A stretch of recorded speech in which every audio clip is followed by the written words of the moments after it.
Okay guys, so we're gonna start the compression stroke. So we have to understand the temperature that we got to with our effleurage stroke.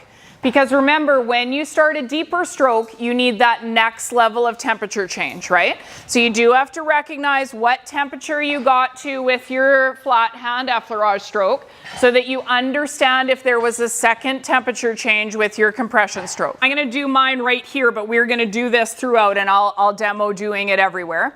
You can do this again with 2 hands or 1 hand, whatever works good for you. But you're literally going to press in.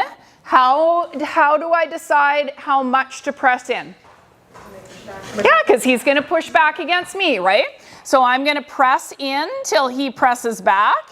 I'm going to come out from that spot I just pressed in, and I'm going to move a handprint down, okay? And I'm saying this incorrectly. It's going to be up, but I started by a bone, so we're always going to work towards the heart. So we're going to press in, and we're going to come out, and we're going to press in, and we're going to come out. And can you see how you can start to make him rock a little bit by pressing in a rhythmic pattern?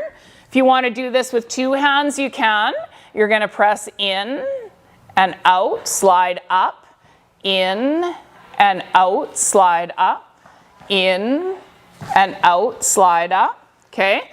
We never take our compression stroke and push in, take our hands off and push in and take our hands off, okay? We always make sure that we're creating a rhythmic pattern as we're working, and we're going to come all the way out and slide up. The thing that people do wrong with this is they think you're supposed to grasp or squeeze somehow, okay? We're not grabbing the tissue, okay? We're physically pressing into it, just like we talked about with those striations. You're trying to break that striation tissue apart, okay? You're trying to make it more mobile.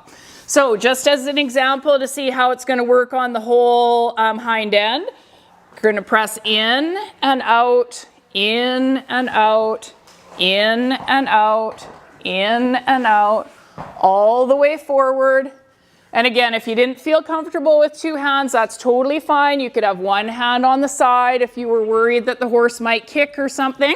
And you could do this with a single hand. That's not a problem. Okay, but if your horse is safe and you've got a good handler like I have, then you're going to go ahead and you're going to press in and up all the way along, compressing that tissue, making sure we follow the same path. Okay, now if you have an area that does not warm up as quick as the others, it's going to need more compression strokes than the area that warms up nice and fast. Okay, in and up, in and up.